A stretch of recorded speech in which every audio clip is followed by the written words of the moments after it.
Welcome to Empire Building, the podcast where we talk about building big businesses and even bigger lives. I'm your co-host, Wendy Papazian. I'm Sarah Reynolds. I'm Via Williams. And I'm Seychelle Van Poel. The relationship we have as co-hosts here at Empire Building actually started long before the podcast ever began. We're actually part of a tribe of 11 women, lovingly called the Dolls. And these 11 women are strong, they are fierce, they are loyal, they are positive, and most importantly, they are unapologetic and bluntly honest. Oh, yeah. Ooh, yeah, bluntly honest. And are we not going to say that the dolls are actually the 5 dolls and there's 11 of us? It's sort of confusing. Yeah, that's a long story. Maybe that's a mini episode. Maybe that's like a 5-minute. I think we have to go back to episode 2 for that. Yeah, exactly. Yeah. Hey, we started as 5 and then we realized we needed a lot more of us to handle what we were going to accomplish. But the cool part is by being in each other's lives over the last 5+ years, we've seen health improve. We've seen careers take off. We've seen net worth skyrocket. We've seen our relationships flourish or have received the support we needed to end relationships that weren't healthy. We've watched companies be bravely led from halfway around the world and career decisions pivot to take life in an entirely new path, honestly. That's just a couple of the benefits when we talk about being in a tribe like this. And so today we're going to go over this, but this tribe was not accidental. In fact, it was really, really intentional.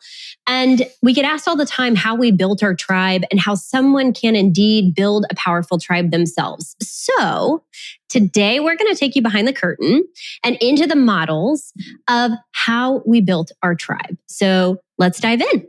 Yeah. Well, and I would just note that this is probably going to end up being a 2-part series because we had a lot of notes at the beginning. The first one's going to really be the why around it all. And the second part, if you're really just interested in the tactical part of how to build to build a tribe, you're going to want to look for the second part of this one. But the why is important, right? Mm-hmm. Yeah, you should listen to them both. I'm not saying for sure one or the other. There'll be two separate episodes. One I'll take you into like how we do our retreats, how we facilitate them, kind of the nitty-gritty behind that. And then today we're going to really focus if you don't have a tribe, which I would dare to say a lot of people don't. I didn't. Yep. And you're like, okay, guys, that's great, but how do I actually find my tribe first? And you don't have one. The episode today is really going to help you figure out A, how to do that, and B, what you look for in those people to create your own tribe. And I would say tribe, we're hearing that word, I think, a lot more lately. And so let's define. So let's set the stage of what we define to be a tribe. Tribe is a group of people or a community. And really the foundation of a tribe is similar. Similar. Okay. That's not a weird word. I don't know. Proof that Sarah Reynolds is not perfect. Yeah.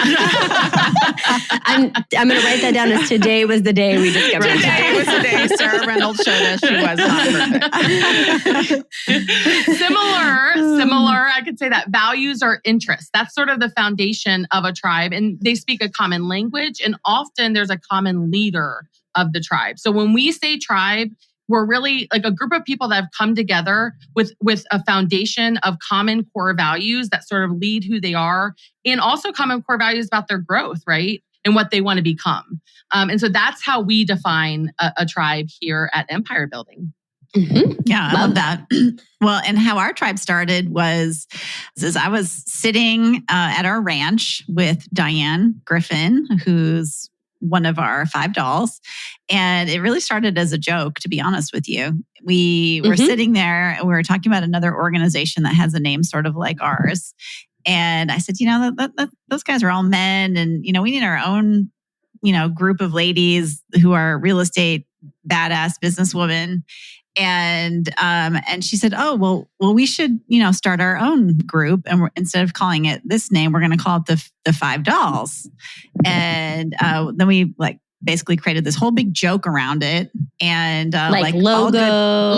T-shirts, a logo, T-shirts. Yeah. We made this funny announcement in front of this big group. Yeah. Where we were pretending to be this new conglomerate. Team. It was like a flash mob. Yeah. We all had the shirts hidden and then we flashed our jackets open and it was really fun. Yeah. Everybody was really confused actually as to what was happening, but we were highly entertained. Do you remember that, Sarah? Were you there? No, I saw pictures. I was not there, but I saw pictures. You weren't that way. Yeah, I was one of the confused ones. I was like, what's going on? Yeah, sure. Yeah. So anyway, we realized, because we started communicating, and I guess maybe we went out to dinner or something like that. And then I realized, wow, gosh, literally had the thought like, wow, maybe we're onto something. And at the same time, I had been really hungry for a mastermind group of my own. I joined an organization here in Austin for entrepreneurs where you have to make over $1 million to be a member. And it was mostly men. We have the largest group of this organization in the whole country, and only about 10% of the members were women. So I just felt like it wasn't really they weren't my people. And so from the original five, we decided to have a mastermind. That's really how it started, I guess, that first year. And I had the thought to invite a few more people. So I think there were more than 5 at that first one. Maybe there were 7. I think there were 6 or 7. You'll remember. So. Yeah. And then we just, kept inviting, and actually a few people left. Right? Yeah. Well, I think that's the beauty of it, and we'll go over this. But like sometimes people self-select out, and that's okay too. Yeah. There's a little attrition, but then we locked down at 11, and I'm super social, so I'm always for making it bigger. But I think everybody else was like, nope, we're done. So that's really how it started. I think I was the last one. So it was like after Sarah, we just can't have that's anymore. Right. I mean, Shut the door. Shut the door. Yeah. This is just too much. We can't risk getting another Sarah. Yeah, exactly. It's the right 11 one and done. It is the right 11 people. Yeah, it is. It's a great mix. And I think the beauty of the tribe, and we'll talk about this some though, is like a lot of us didn't know each other really well before we came together, but we had a lot of similarities in viewpoints or core values, and we just didn't realize it. All of us are in different stages of our life. Some of us with newborns, some of us with kids completely out of the house, but we kind of came up with a similar language and code, which we'll go into. But I don't want you to think it was like, oh, we're all best friends, we should just be a tribe. It was like, no, we had a very intentional purpose for what we were looking for and building. I really thought about it. I invited everyone, and I really thought about who I wanted to be there, and all of us have kids, so that was definitely something. We're all married, Well, and so we all run big businesses. Yeah, let's kind of jump into that a little bit and kind of framework this, my favorite word, and kind of go over what we all agreed was maybe the 5 kind of foundational tenets of this, right? And kind of how we got to what we're talking about now.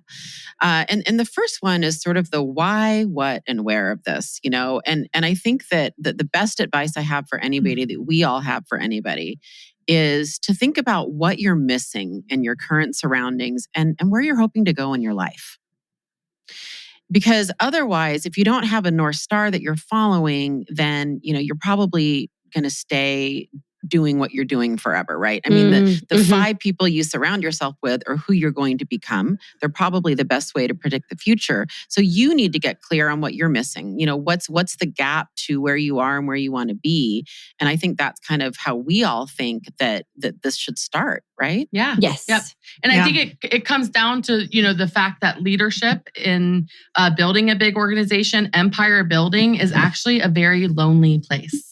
Many times you are surrounding yourself by people that work for you, work with you, right?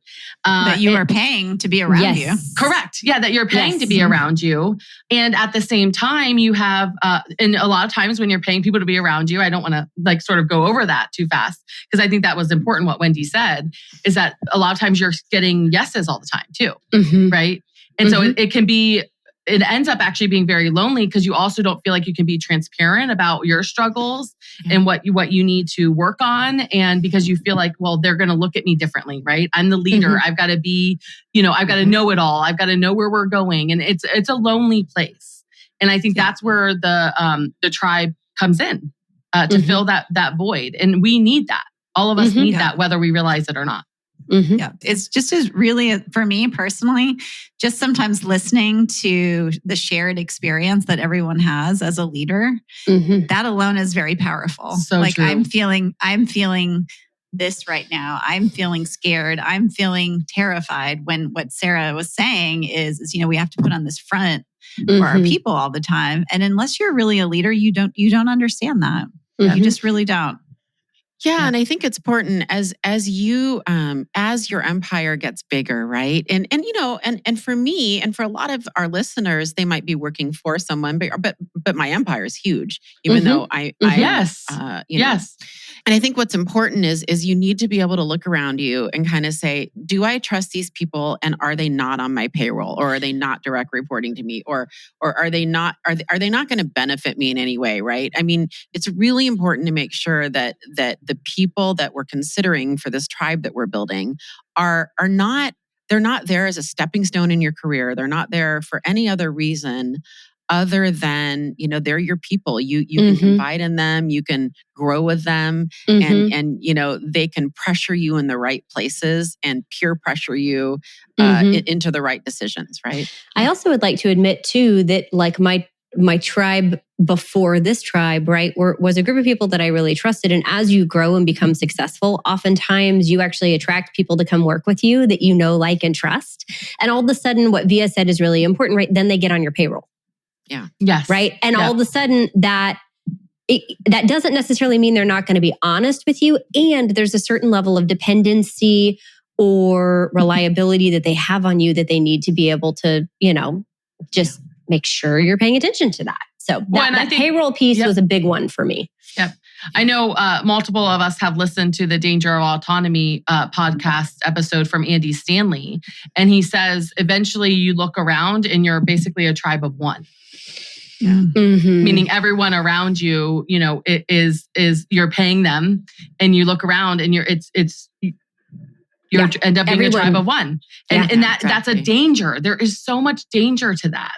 And so that's why a tribe around you that aren't just yes people, that aren't on your payroll, that aren't just there to laugh at all your jokes and things like that is so key to building a big business, but then also a bigger life. Because I think that's part of it too, is letting the business take over. And we actually took some notes on that podcast. So if you want to check out the show notes from this one, we'll post those for you. Absolutely. So you can read those because it's a really good It's listen. Amazing. Yeah. Yeah. We'll link to that too. So number two, and I think that is really, really key here, is having similar core values and qualities.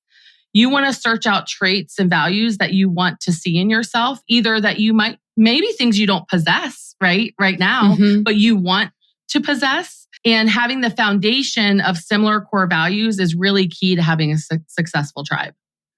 I know one for me that I was really excited when I was invited to be a part of this tribe was I had Quinn, who was 6 or 9 months old when we first started. And I had no freaking idea how to parent. And when we got invited to the first retreat and I'm looking around at the women that were coming to this retreat, I was like, not only are they amazing business women, but I really respect them as parents. And I have no idea what I'm doing. And so that to that example, Sarah, when you were talking about, traits you want to see in yourself, I have learned so much from you guys in business, and I have learned so much for my marriage and so much for parenting from you all and our tribe that I would have taken me so many failures and years to figure out otherwise. And that's a common trait with us. Yeah. Good parenting is a common trait. Mm-hmm. Yeah. But to clarify, none of us are subject matter experts on parenting. What? No, we're all failing forward, but we're doing it together. Well, I think the important thing we all about do the best this, we can. Yeah. And I think what everyone's trying to say with this is that you wouldn't, if parenting is one of the most important callings in your life or roles in your life, you wouldn't probably want a tribe where people were anti having kids. Yes. That wouldn't make sense. And by the way, for anyone out there who's choosing not to have kids, that's awesome. Yes. And I love it. And maybe you should have a tribe with other people who don't want, because the point of common values is this is on the spectrum. This is probably number 1 and 2 for us, being for us anyway. Well, I would love to list out for our listeners, some traits that we look for, right? Sure. The good parenting, wealth seekers, wealth builders. Great hair. Yeah, great. Fantastic hair. Yeah, we try hard on that anyway. Learning based. And then they were missing the fun. They were missing the fun in the tribe, which is why I'm staring at everyone's hair now. So I'm just distracted. Let's be honest. I have the worst hair of the bunch. That's what You do not have the worst hair. Whatever. You can rock a short love your bob, hair. and I would look like I have a mullet. Let's just call it what it is. Of course, we're all staring at each other on Zoom, and no one else is. So should we watch this on YouTube, and you can give us your edits. So on should we add easily distracted as one of the core values? The other one that we had. We do laugh a lot, and I think we're all committed to helping each other live our best lives, whatever that looks like. And I think there's no judgment around it. No. I mean, I've been in groups where you have to look a certain way, be a certain way, strive for certain things, right? Yep. And that's not what this group is about. No. It's about loving everybody for their whole person, seeing their potential and wanting that for them, and really giving them permission to be whoever they want to be. And that can change. I've seen people in our tribe change a lot in the past 5 years. Oh yeah. Well, and the other thing I will say was an initial piece of the qualification was to be at a certain level of company income. And the reason why we did that originally was because we felt like if you had a certain level of where your business was at, you probably had gotten through like some of the initial like how do I's, and we're on to more complex problems and challenges. And if we were all trying to tackle those, going 20 steps backwards to explain, step one, how do I, may not have been where we wanted to spend our time. So we did actually have an original level of company income that you had to have as well to start out on the tribe. Good point, Seychelle. We did. And we also, when I look back at the makeup back then, when we started it, I think there was some aspirationals in there too. The important common bond, I think, was that some of us were on our way. If we hadn't necessarily hit that mark yet, there was a desire and a certainty almost that it was going to happen. And that was the beauty of it, and it still is, that we were all and still continue to be in different phases of, if you're talking business, of our business, frankly, in parenting. And we have one of our dolls, has kids, old adult children who could have their own children. And Sarah, you have a newborn. You and Kimber have a newborn. Is he still a newborn? Not a newborn anymore. Feels newborn to me. He'll always be our newborn. He's almost a toddler now. He is. A lot of us have teenagers, but we have all different stages of parenting, and it's great. It's just great. But there's the common thread is that's what's important to us, and that we're celebrating and honoring similar values. Yep. And I think the other thing we didn't have was none of us had such big egos walking in. Like we all walked in pretty humble, like willing to kind of lay it out on the table of like, here's where I am, with vulnerability and transparency. And that's only improved over time. And that's probably been one of our best like secret traits that we all have, is we're willing to really be transparent behind closed doors of where we are. Well, and to be honest, a tribe won't work. If people aren't transparent, if people aren't humble, if people aren't willing to speak truth, the tribe doesn't work. It's not a tribe, right? Nope. And so that's key. So key. Yeah. I have a story, when you talk about common values, I remember it really distinctly. Our tribe, really values building your net worth, which is really important to me because I am trying to build my net worth. Building your net worth. You are building I shouldn't say trying, I am. There is no tribe, There's no tribe. You just are. And I remember I was with another group of friends and I was feeling weak in a weak moment. And I was talking about online shopping and making a big splurge purchase, right? Not a chair, ladies, not a chair. And that's a big purchase to me. That was a big purchase. This is prior to them. This is prior to that. And I remember this other group of friends was like, this was your pre-chair period. Yeah, this is my pre-chair week moment. And I bought a Herman Miller. I splurged, everybody, if you're wondering what that is. But anyway, I had a weak moment and I was like, I want this handbag, and it was really expensive. And this other group of friends was like, do it. You deserve it. You totally. Oh my gosh. Like, what are you doing this for? Whatever. And I said something to you guys. I can't remember if we were at a retreat, but what I remember is you guys were like, absolutely not. That is not what this is the habit you have to break via. Like, don't do that. And what you need to do is build your net worth. That's what you told us to hold you accountable to. Look what we have. Look at our net worth. It was a very powerful moment for me. And that was when I realized, I was like, I need to immerse myself in the dolls for a while because I am feeling weak. I'm in a point where my income's up and I could be weak, and I need these women in my life to help me direct that. Well, first of all, I'll say it again. I'm really proud of your journey. I've seen you go through all those stages. I'm super proud of you. Thank you. And as an aside, I read this great little book that I've been meaning to tell all three of you, but I'll just tell all our listeners since we're right here. And it's a book called Happy Money, The Science of Happier Spending. And it has all this data around how experiences tend to make you happier in the long run than buying stuff. And it has all the data to prove it. It's actually a great little, it's tiny. You're at 64% on your Kindle and you're already done because there's so many notes. Just take you a couple hours. So highly recommend. Yeah. Thank you. That's awesome. Well, and so we've kind of already alluded to this in some of the stories that we've been sharing. But number 3, when you're looking to create your tribe, is a common language or rules around that. And so for us, right, we look for with our core values, right? We look for connectivity, but we also look for doses of reality. And so what's important with us in our language is that we're speaking truth and we're speaking authenticity when we talk to each other. And that, as Wendy said beautifully, we look to communicate for the whole person. And so we've had people, when they first joined the tribe, come in maybe really strong on the personal side or really strong on the business side. And we have to be really clear when we're starting out our tribe retreats that we're actually looking at you from a holistic perspective. And oftentimes when you're really strong in one area, that means the other area actually needs to be lifted up. And so part of what we do with our tribe is oftentimes during our retreats, we have what we call the hot seats. And we go around the room. Usually we end up landing on 1 or 2 of the people that need it the most during that time. But it's an opportunity for us as a tribe to pour into them, to truly evaluate where they are and how we can help lift them up and move the ball forward with authenticity and honesty and love and candor and care to help move that person forward. I think the other thing that you need to be aware of is when you show up for your retreat or for your tribe, you need to be there and you need to be present. And the other piece for us that's really important is confidentiality. And that is probably like the most important thing. What happens at the retreat stays at the retreat, right? And so when we talk about not having somebody on your payroll, this is a really important part of that because you might be talking about big decisions for your organization or your family or your life that you need to have complete trust that this group has your vested interest, that they are here to do nothing else but help you and that it's going to stay in the room. That makes me think of when COVID hit.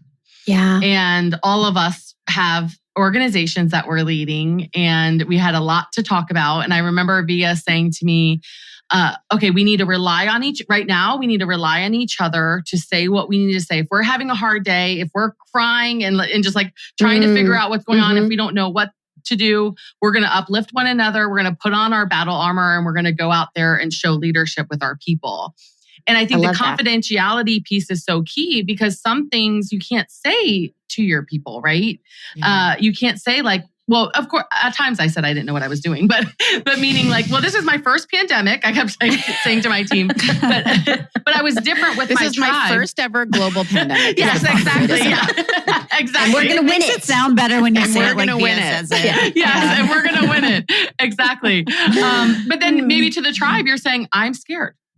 I'm so scared. Yeah.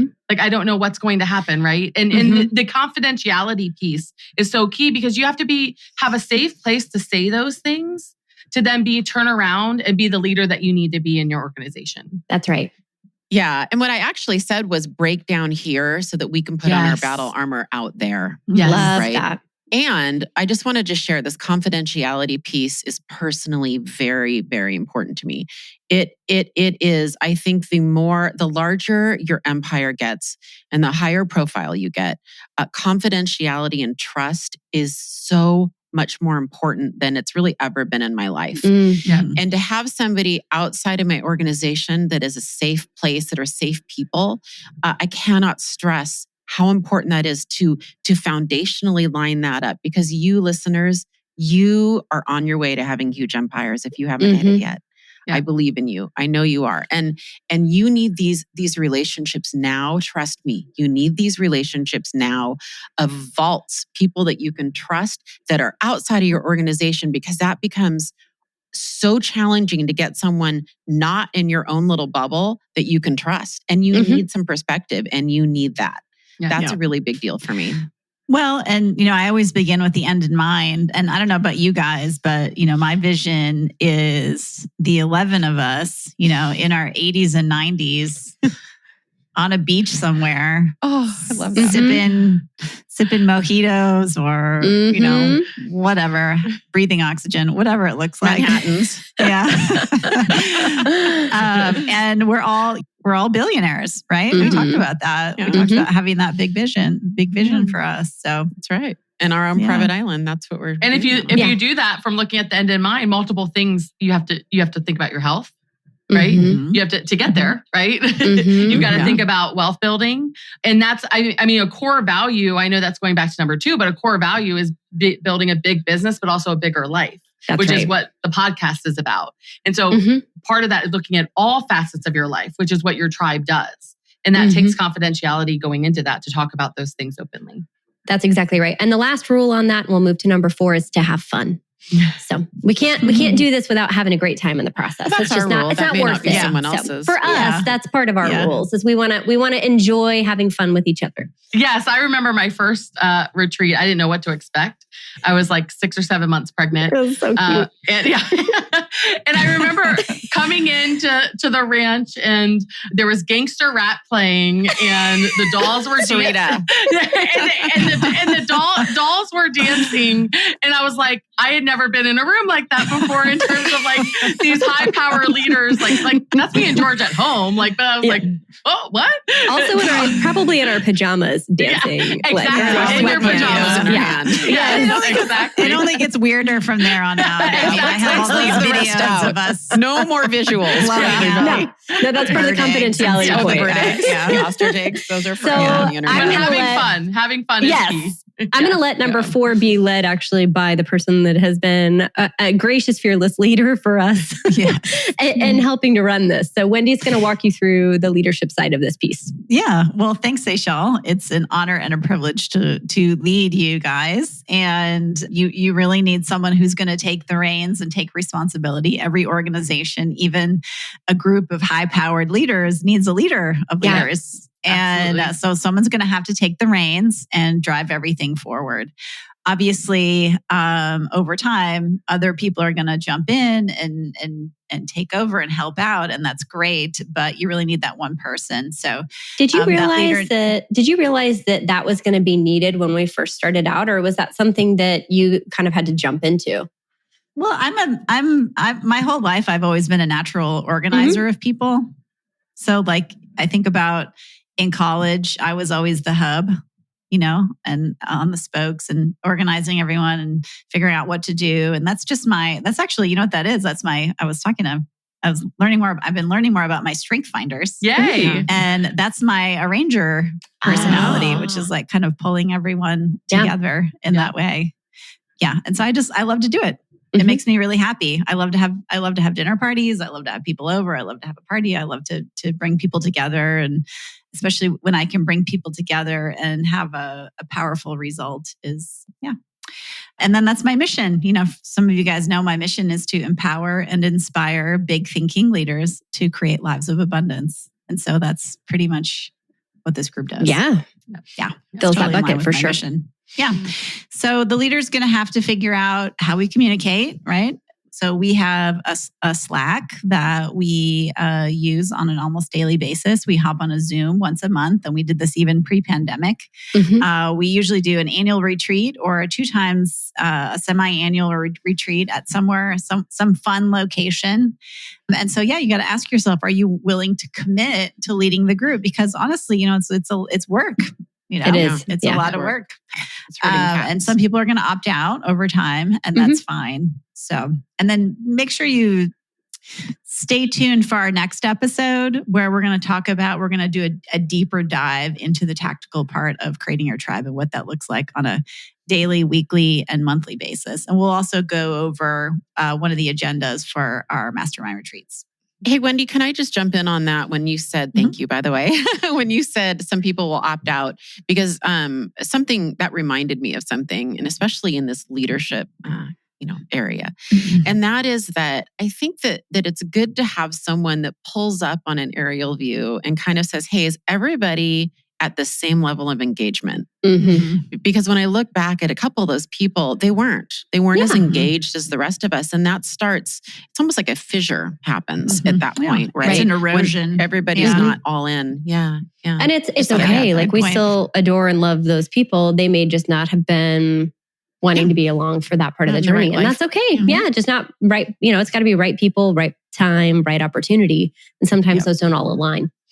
And I don't think you're always aware of it, especially the bigger it gets. And having one person, I think it's John Maxwell that says leaders are in the crowd and then they step up above the crowd. And so it's really, that's a great description of a leader of a tribe. They're in it, they're in the tribe, and then they pull up. They pull up every once in a while. The rest of us are just in it, living our lives. And there's one person that might pull up and go, hey, they're just not engaged. They're not showing up. And then they bring it up and we're like, oh yeah, that's true. But I may not have noticed that, So. Well, it's got to be mutual too, right? Yeah. Meaning like they've got to be all showing that they're all in, or a tribe won't work. If people aren't being all into it, and then also the leader sees that, right? Yeah. And then vice versa, if the tribe's feeling like, that they're not giving the time that they need to make it work and make it a beautiful thing, then you got to part ways at that point. And if you don't catch those, eventually it erodes over time because then the engagement peels off one by one by one. So true. Yeah, exactly. Yeah. And I would say the nice thing about having a bigger tribe is, life happens, and we've seen that where there's an ebb and flow to everything. But I've for sure had some conversations with people and just said, hey, tell me your level of commitment here. And that's not a fun conversation. I also think we're going to touch on this in the next episode, but before we move to number 5, Wendy, you've always taken the leadership in the agenda on our retreats. And I just kind of wanted to say that since we're in the leader portion of it, we all contribute. It comes from all of us. In fact, some of us might almost have a stronger role in content, but you're the one leading it. I like the way you said that, arranging and organizing it, right? Yeah. There's that one point person. It just wouldn't happen. I don't think so. Yeah. All right. So let's move on to 5. And otherwise it would be like somebody's podcast where we're just chit-chatting all over the place. Yeah. That's fun too, though. For us, that works. It may not work for everybody else. It is. So number 5 is start finding your tribe. And all of the 4 points kind of lead into this, right? We talked about common values and, we talked about really frameworking and making sure you understand where you want to go. And now we talk about finding your tribes. And so what we have found works really well for us is, who has traits that exemplify what you're looking for? Where do you want to go? Who do you want to be? Who do you want to have fun with? Who do you want to hang out with, right? So start finding your tribe. Look for traits that you like, that you enjoy, and also exemplify, your ideal vision of yourself, right? Mm-hmm. I think, the next step is you start having conversations with others to join. It does happen organically, but I would also argue we're purposeful. We invite people to dinner. Sometimes it's not all 11. That can be intimidating. Sometimes there's been 3 or 4 or 5 of us, and we'll have a lunch or a dinner, and then we might go, that was great. That really clicked. And then another group of us, might have a get together, and then someone might be invited to something. And it's a process, not an event. It's not, I like you, you're going to come join our tribe, right? Yeah. So it's purposeful and it's organic. And another way to explain it. And this is a really hard thing to do. I mean, this took us 2 or 3 years to do. And so one of the benefits that we did when we created Amplify, right, with the event that we do with Amplify, is that we help kind of facilitate some of the matchmaking of that initial tribe. And then people add to it organically as they go or self-select out and want something different. But we found a lot of success in helping to kind of foster those relationships and bringing people together in similar stages or similar traits or similar goals to kind of help foster that initial part of that tribe. So if you want some help in kind of jumping ahead on that, join us at Amplify and we'll be happy to help you facilitate some of that. You can go to amplifyevent.com for more information. There you go. Yeah. That's great. So before we end, I think we want to make sure to address sort of some pitfalls, some things that we have seen that you want to be careful of, right? And because that could easily happen while building a tribe, while looking at this. The first is to make sure that your tribe doesn't just become yes men. Mm-hmm. So, and this is a fine line because the other thing a tribe does is they believe in you.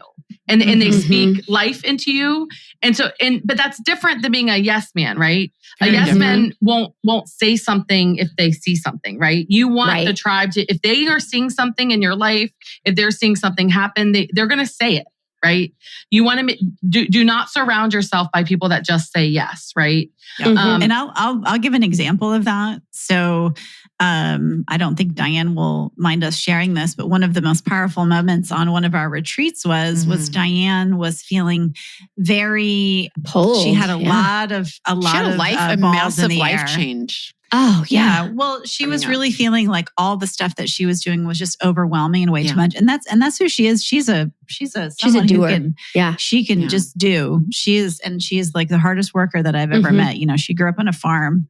Yeah. And she's amazing. And here she was doing all these things. And, you know, we gave her permission to say no to some things. And it was probably, I don't know about you guys, but it was a very moving experience for me.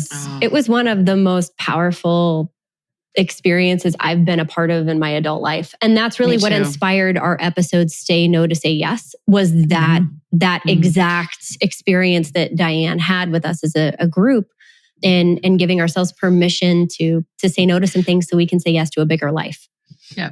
And you know what's even more powerful about that moment, and I think it's a universal example, which is why I'm continuing this story, is that she wasn't going to come to that retreat.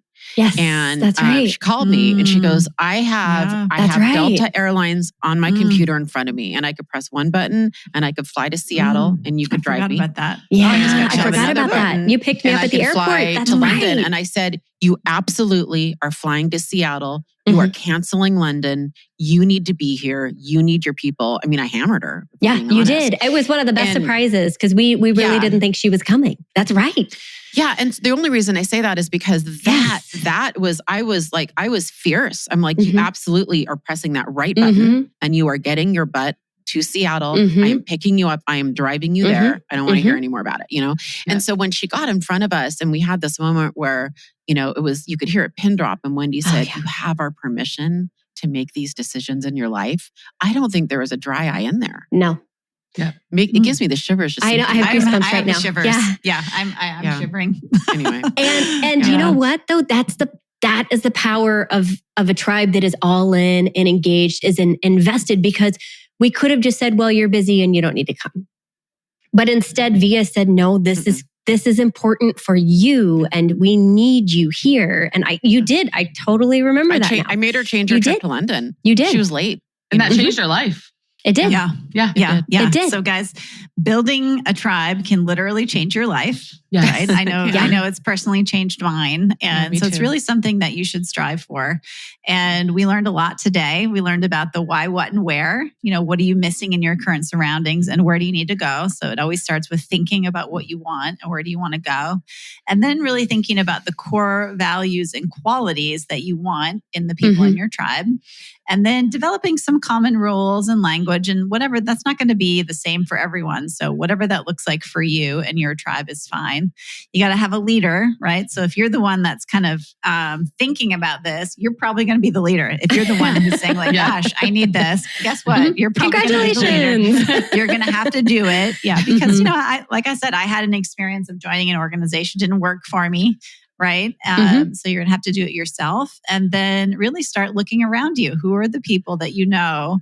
And I can't remember if we mentioned this, but, you know, sometimes it might be people who you have to get on a plane to see. Yeah. You know, it's not always going to be people in your community. So you might have to look out.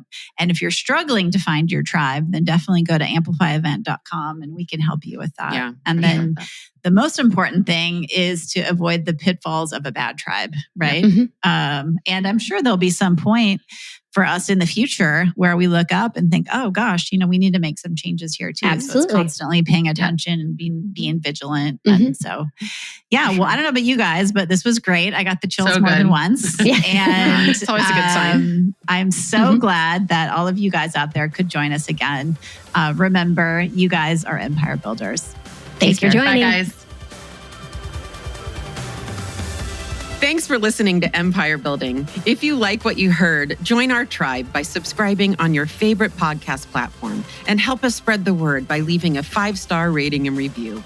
Until next time, wishing you a life worth living. And remember, you are an empire builder.